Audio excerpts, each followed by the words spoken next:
Picture the version of this you grew up with. Main Street, the castle at the end of it, the smell of the bakery, your dad squinting at a paper map he has already folded wrong twice. Now look at what's actually in front of you. That's a father at 7 in the morning, thumb hovering over a screen, trying to buy his way past a line before the good ones sell out. Because at Walt Disney World in 2026, the line to skip the line costs money.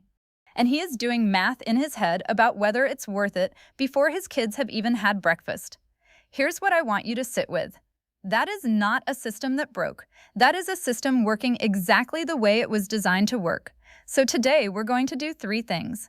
We're going to figure out what a 1971 ticket actually cost, because almost every video you have seen on this gets that number badly wrong, and the real answer is more interesting than the myth. We're going to trace the single moment Disney converted something free into something you pay for and put a dollar figure on what that decision costs a family of four today. And then we're going to look at one line from Disney's own quarterly filing submitted to the SEC in May of this year that explains why the emptier walkways you have been seeing in your feed are not a problem Disney is scrambling to fix.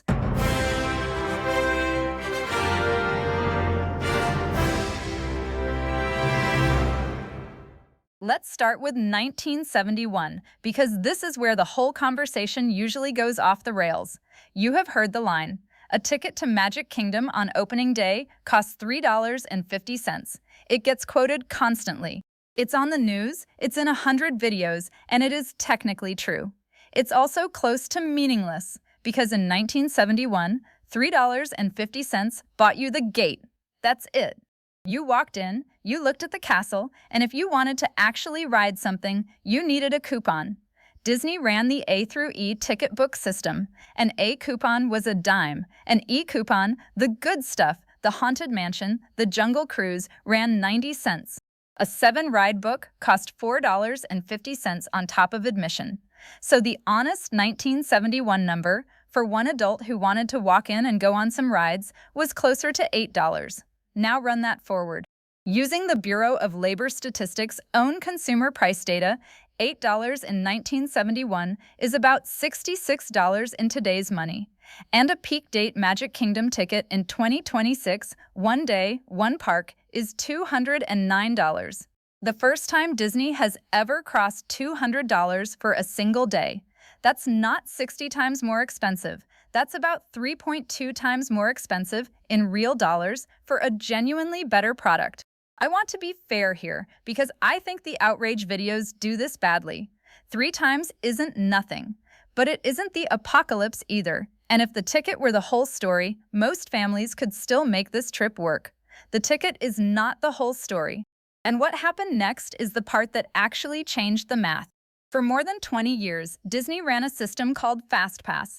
You walked up to a machine, you fed it your ticket, it printed you a little paper slip with a return window on it, and you came back later and walked past the line. In 2013, it went digital as Fastpass Plus, and you could book 3 attractions 60 days out from your couch before you ever left home. It cost nothing. Not a discount, not a perk tier. $0 for everybody who walked through the gate.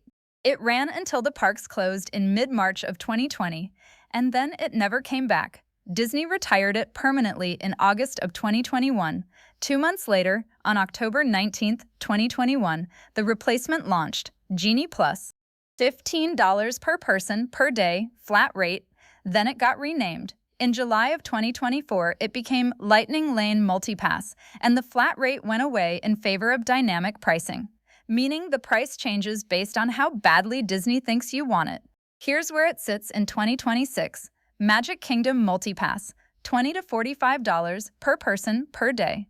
Hollywood Studios, $20 to $39. Single Pass for one ride, $10 to $25 a person. And Lightning Lane Premier Pass, launched in October of 2024. At Magic Kingdom, $329 to $449 per person per day. That last one is worth saying out loud twice. A family of 4, one day, Magic Kingdom, peak season, Premier Pass. You are looking at up to $1,796 plus tax to skip lines, on top of tickets, on top of your hotel, on top of parking, food, and everything else. for a service that was free in 2019. And I want to be careful with the word greed here because it gets thrown around so much it stops meaning anything. So instead of arguing about motive, let's just look at what a whole trip costs now. And then let's look at what Disney told its own shareholders. Two independent 2026 estimates, run separately, landed almost on top of each other. A baseline Walt Disney World trip, family of four, 5 nights, value resort, 5-day tickets, flights included. It comes to $7,422. Flights, $1,176. Airport transportation, $130. 5 nights at Pop Century, $1,361. 5-day tickets, $2,883. Lightning Lane, $239. Food, $1,633. Budget it hard. Cheapest dates, skip the line skipping, cook some of your own meals, and you can get it down to around $5,200. Let it run, and you're past $12,000. Now, here's the number that tells you what that's doing to people. A Lending Tree survey from June of 2024, and I want to be precise about this because it gets misquoted constantly, found that 45% of Disney-going parents with young children had gone into debt to pay for a Disney trip. Average debt, $1,983. Across all Disney goers, not just parents of young kids, the figure was 24%. But the number that stopped me cold wasn't any of those. 59% of the parents who went into debt said they had no regrets. Think about what that means as a business input. It means the emotional pull of this brand is strong enough that families will borrow money they do not have and then report back that they'd do it again. If you are running the pricing model at a company like this, that number tells you something. And what Disney did with it is in the filing. On May 6, 2026, Disney reported its second quarter results for fiscal 2026. This is a document filed with the Securities and Exchange Commission. It is not a rumor. It is not a leak. It is not a blogger's estimate.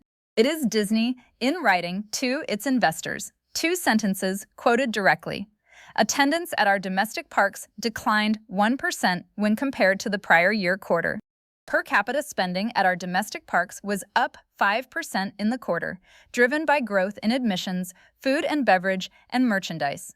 Fewer people came, each one spent more. And on the earnings call the same day, Disney disclosed that domestic hotel occupancy had fallen from 92% to 89% year over year. Fewer guests, fewer hotel nights. And in that same quarter, Disney Experiences revenue was up 7% and operating income was up 5%, $2.6 billion in profit in 3 months. For the full fiscal year 2025, that same division brought in $36.2 billion in revenue and just under $10 billion in operating income, with operating income up 8% on the year before. So look at what that actually describes. Attendance flat to down, occupancy down, revenue up, profit up. Disney made more money with fewer people in the parks. That is not a company failing to fill its hotels. That is a company that discovered it does not need to. Here's where I land on this, and you're welcome to disagree with me in the comments. I genuinely want to hear it. Walt Disney World is not dying. Magic Kingdom is still the most visited theme park on the planet. 17.8 million people came through in 2024. The fireworks go off every night. The place is not collapsing, and anybody telling you it is selling you something. What changed is quieter than that, and honestly, worse. The thing that made this place feel like it belonged to everybody. The free Fastpass, the free airport bus, the sense that once you were through the gate, the magic was included. That's gone. What replaced it is a park that works beautifully and works best for the family that can afford the upgrade. Walt bought 27,000 acres of Florida swamp because he thought he could build a place where the future felt hopeful and everyone was invited. What stands there now is one of the most profitable entertainment operations on Earth. That's not a failure, that's a choice. And it's the most expensive one the American family vacation has ever had to absorb. But I don't want to leave you there, because I don't think that's the whole truth either. If you're sitting at your kitchen table right now with a spreadsheet open, trying to decide whether your family can make this work, here's what I'd tell you. You do not have to buy the upgrade to have the trip. You do not need the $449 pass, or the balloon, or the light-up toy in the window on Main Street. Some of the best hours I have ever spent on that property cost me nothing at all. Because remember, the best souvenir you will ever take home is a memory. Disney can put a price on almost everything inside those gates now. They still haven't figured out how to charge you for that one. Now, knowing the price is one thing, knowing what Disney quietly stopped giving you along the way is something else entirely, and that list is longer than almost anybody realizes. Free airport transportation, free magic bands, free evening hours for every resort guest, all of it gone, and most of it went without an announcement. I will break that down piece by piece in a future video. If this one gave you something to think about, hit that like button and subscribe. I put out one of these every week, and tell me down in the comments, what year did Disney World stop feeling worth it to you? I read every single one. Thanks for watching, and we will see you on the next log.